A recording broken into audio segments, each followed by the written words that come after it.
In this video, we're going to learn how to fix login error in VRBO application.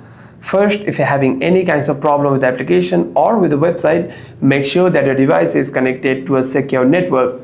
Swipe down on your control center and tap on your Wi-Fi or cellular data to connect to a better internet connection. After that, if you are still facing any problem with the login, you want to simply swipe up and navigate yourself to the VRBO application. Tap and hold on to the application and click on App Info. Click on Storage and Cache.